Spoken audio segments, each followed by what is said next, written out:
this session on author FAQs for Elsa. So I'm Amber Noland. I'm the Senior User Engagement Specialist for Elsa. Just a few quick housekeeping items. If you can just remember to mute yourself until the end of the call.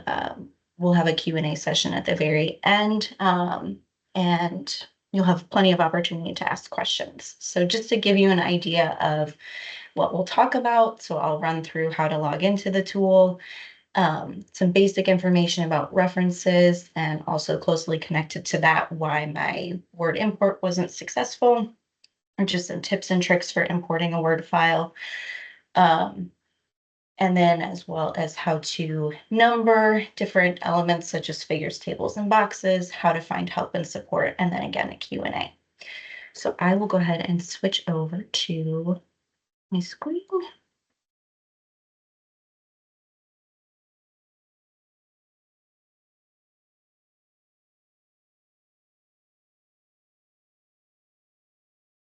Okay. So when you are first invited to Elsa, you should receive a project invitation. And so it should look something like this. This is one for a reviewer, but they all look very similar. So I'll scroll down and I want to point out a couple of things here. So this will show you how to create your account.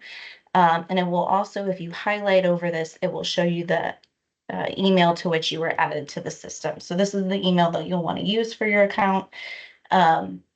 If you use a different email address, it might result in an error, and you can contact either your editor or a content manager, and they can help facilitate getting you set up in a different email if you wish to use maybe your organizational email instead of a personal email or something like that. But just know that below this, there's a button called Create Account. And so this contains a unique URL. It's good for one time.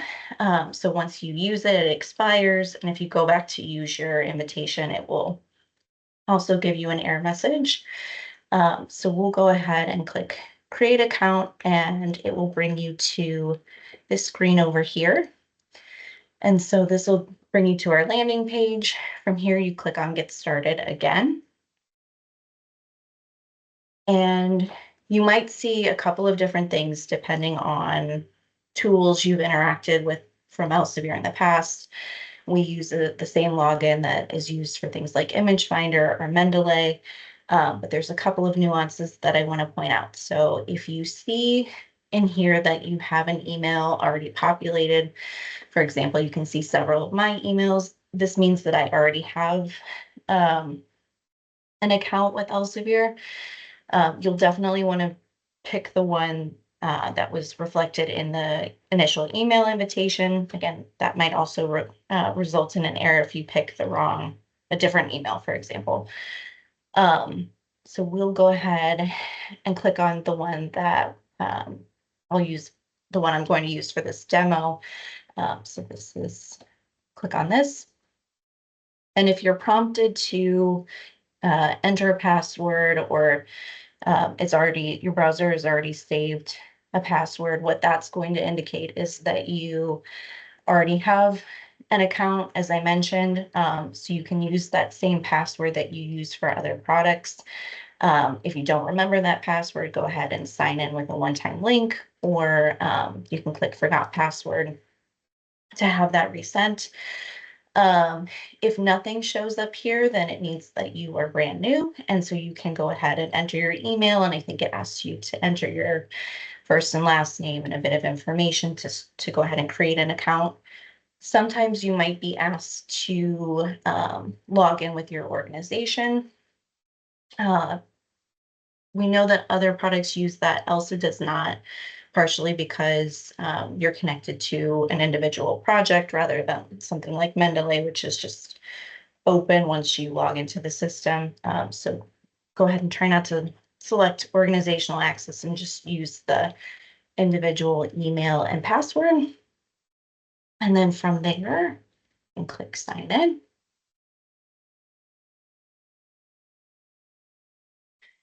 And that should bring you to your home page.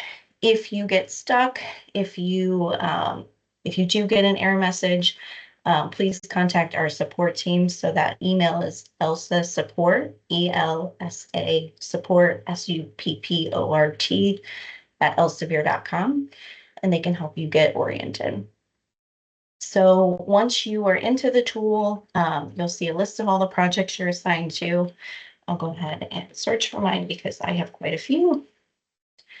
And so you'll click on the name of the project. That's how to get to where you want to get started.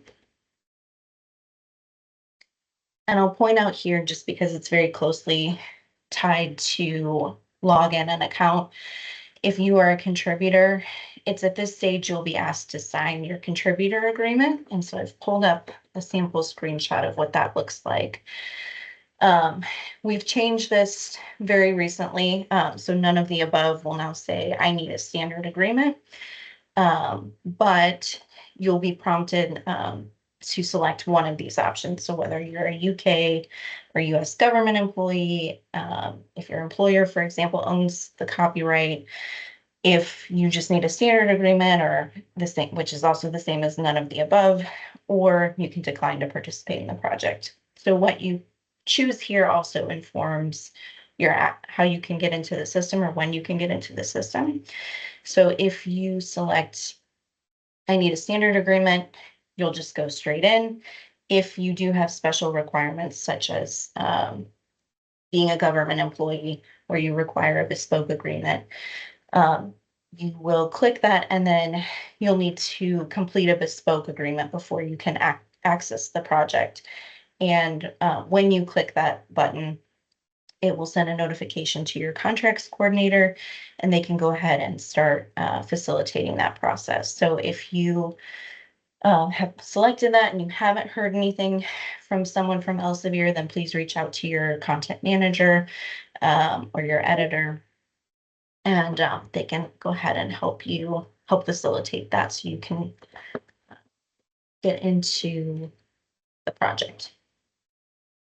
Okay, so once you have come in and you can see this page, I'll just point out really quickly a difference in what editors and authors see versus what a contributor will see. So a contributor will see only the chapters that they're assigned to.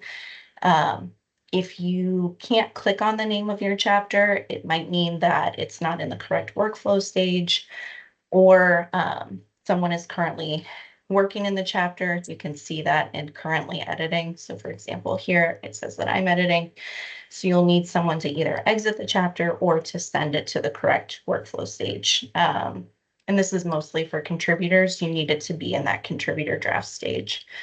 Elsa should automatically send the chapter to that stage when you log in, but if you notice that it's not, please reach out to your content manager or to even our support team, and they can help facilitate that. So once you are here, you can click on the name of your chapter. That's the way to get access. So then you can go into edit mode. This is just a demo project, so you'll see it's got some existing content, a little bit diverse, we can say. For some projects, you may be working on a previous edition and there is content already in here. If you are working on a first edition, this page will be completely blank and you'll be able to just start working.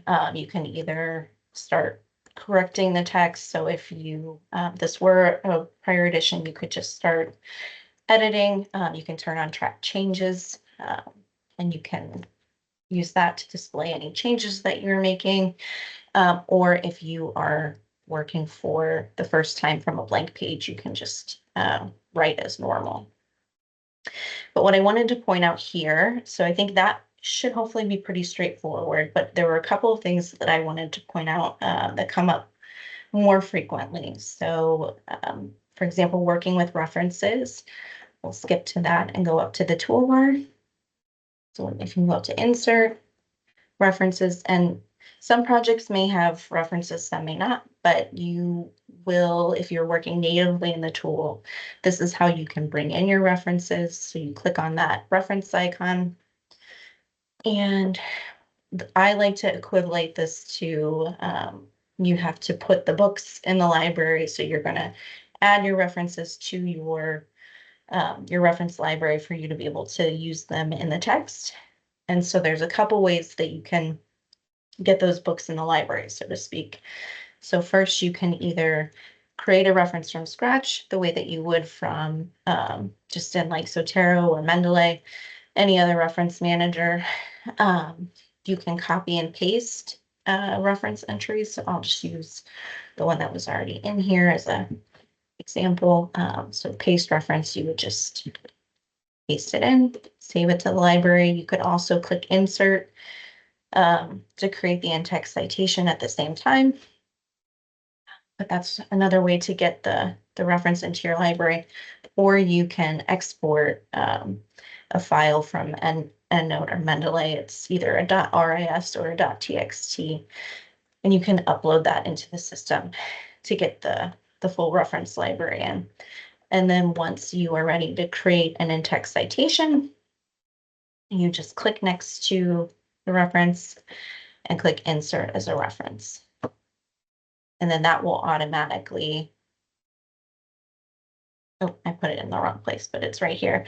That will automatically create the reference in the style of the project that you're working in. Where I think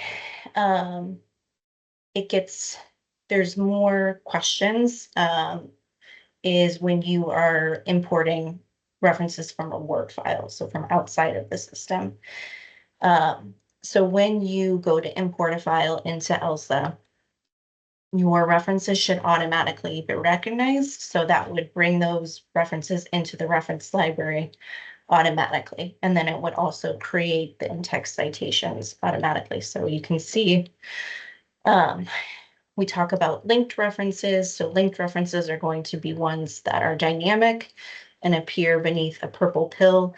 These get coded and sent to our production suppliers once your project is ready for production. You can also see that you can click on them and it will kind of toggle you back and forth. So this is a way to know that your import or your addition of or creation of references was successful. If you are bringing in your references and you notice that they are listed, for example, as just plain text at the top, or excuse me, at the bottom of your page.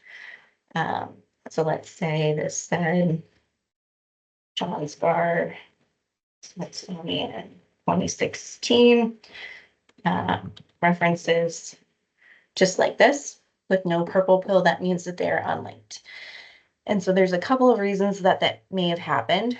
Your first step is to go back to the Word file. And I have a sample Word file here that I'm going to share.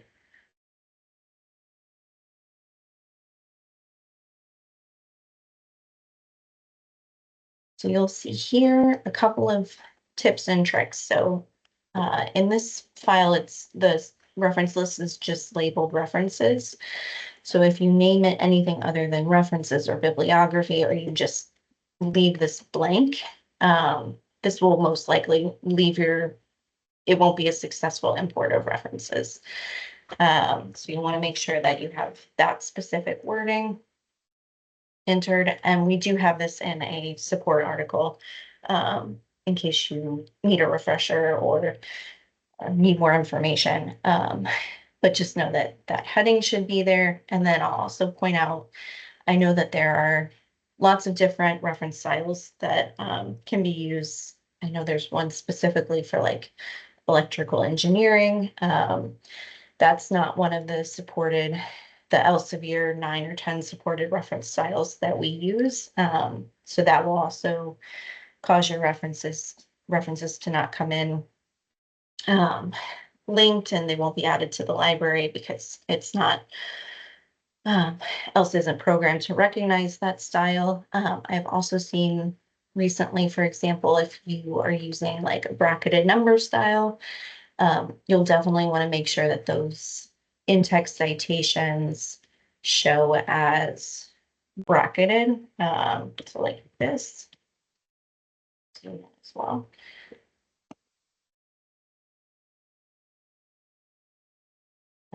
Oh, over here. So like this. If you were to vary from the style and do something like parentheses, which we see from time to time, this will also cause your references to not import successfully. So just a couple of things to be aware of. You want to pay attention to how the references section is labeled, and you want to make sure that you're using a standard reference style for your import. One last thing that I'll point out is I know in EndNote you can use field codes to create your references. You'll want to turn those off before submitting your file because Elsa might bring in some of your references, but it probably won't recognize all of them if you don't have those turned off. And we do have instructions for that in our FAQ, and I will post those in the description box when I post this recording to YouTube. But yeah, you'll want to export a plain text version of your Word file to make sure that the field codes are disengaged. Okay, so let's pop back over to the tool. So that's a little bit about references and importing Word files. Just some quick tips, things that we commonly see. Now, once you have brought in content or you're starting to work, this is especially true if you were working with a prior edition. Let's say you want to add a new figure, a new table, a new box. We have some already in here, but let's go ahead and add a new one. So you go to figure. You can upload the figure first into the figure library. Just pull up a demo figure.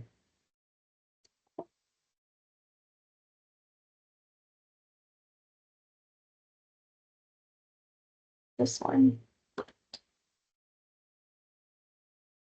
So we will first bring that into our library. Something I'll point out is that there is this requirement, 100 megabytes. So this applies to individual figures as well as if you're trying to upload multiple figures at the same time. So if the total upload amount is larger than 100 megabytes, you're going to want to just remove some of the figures and then bring it down to a number less than 100 megabytes and then import your figures, and then you can come back later and do that, import the remaining ones. So we'll go ahead and add this to our figure library.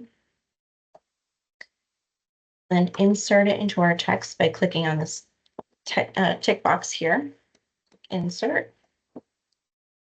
And so what you'll see here is that it automatically defaults to 0.00. So the way to actually create the numbering is to add what we call a call out, which is an in-text citation. So you'll see some here, but let's go ahead and put it in a new place. We want that figure to now be our first figure. So we'll go back up to the toolbar and click call out. Choose our figure that we just uploaded, click insert. And you'll see not only did that move the figure, but it also automatically numbered the figure. And then below it, the subsequent figures were renumbered. So that's one way to move a figure. You can also cut and paste. So if you use keyboard shortcuts, you can do like Control X. These are very close together, so you might have to do some manipulation, like moving this one first. But for the sake of the demo, I'll put this one back down here. You'll see that that numbering has been lost, so you'll want to reinsert the call out so that Elsa can renumber that accordingly. So we'll put that here, call out. And you'll see that that numbering has been reinstated. So that's another question that I think comes up sometimes for authors is how do I actually create the numbering rather than just typing it into one of these fields. It's that call out function that's actually what gets the numbering in there. Okay. So from here, I'll just point out really quickly before we move into how to seek help and support. There are a couple of functions on the right-hand side. I have administrative privileges, so I have permission to export a Word file. This is disengaged for authors. If you need to export a Word file, then please contact your content manager and they can do that for you. But you can generate a PDF version of the file. Some things to be aware of: if you have track changes on, that will prevent the PDF from generating. The PDF is also not meant to be a final representation of how your content will look like. You know, all content is very diverse, and so that final formatting will actually happen in production rather than having the PDF, be the final version. This is more of a universal tool so that you can just get a first impression. And maybe you would like to keep a copy of the chapter for your records. That's another way that you can do that. Okay. So then last but not least, I think sometimes authors wonder how they can get help. So if you have, and there's a few different processes based on the type of book you're writing. So if you are writing a health sciences title, for example, you should have a content manager assigned at the outset of your project. So you can definitely reach out to them. But there's also some self-serve resources up here. So if we click on this question mark icon, there's a couple of options. So there's a video library where I'll be posting this recording, so you can click watch videos. There's one already populated in here. This is just an overall tutorial. It's about 10 minutes of how to work in the system. And then there's more in-depth topical videos on our YouTube channel. So that's one resource.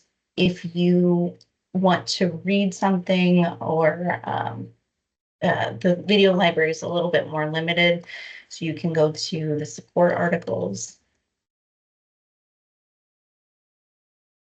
And this will bring you to our knowledge base, our support hub, and this will, you'll be able to search for things here. You can also chat with someone from our help desk during, it's 9 to 5 US Central Standard Time, or if you need help, you can contact them by email or phone.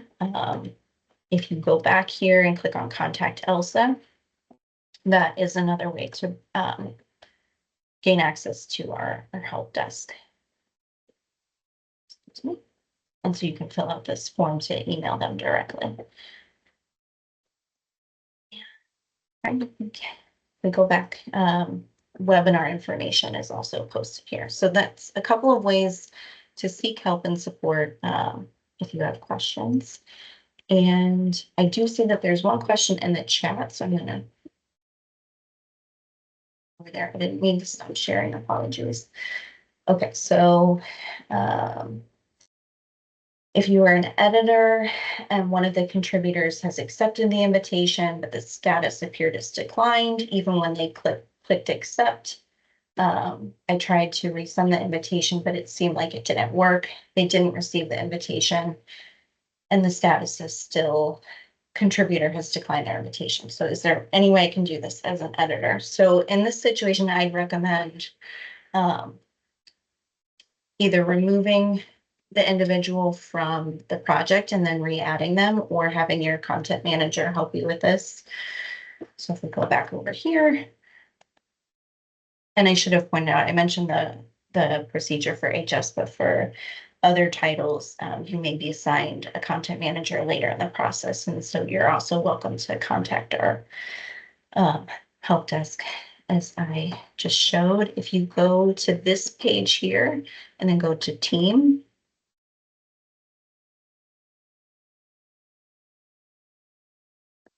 select add edit team members, and then we'll use this person as an example. You can choose to remove them here.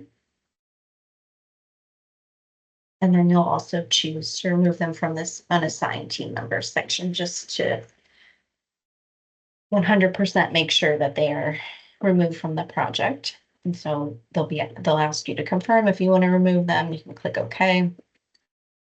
And then you can go back to the project overview and add the contributor back to the respective chapter. I would recommend that they clear their cache in browser. They'll have that most likely, unless they're working in like an incognito or a hidden window, their browser will save that information saying that they declined the contributor agreement. And so I would recommend that they use an incognito window or they clear their cache in browser for at least the time before they declined it. So if they declined yesterday, they should, clear their cache for the last week, preferably for all time, but you can re-add them to their respective chapter here by clicking on that more options menu and then add contributor. If that still doesn't work, I would contact the support team to see if they can help you a little bit more. I hope that answers your question. I will also open it up to see if there are any questions that anyone else may have. You're welcome to come off of mute or type it into the chat, either one.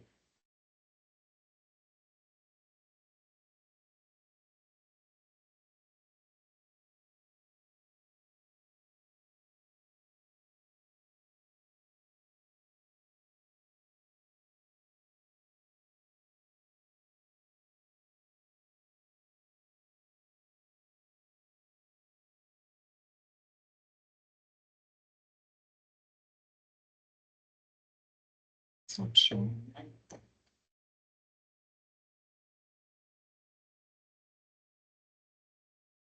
Okay. Well, if you think of anything, please do contact our help desk for more information. Or you're welcome to reach out to me for guidance. But otherwise, I will go ahead and thank you all for your time today and have a great weekend. Bye.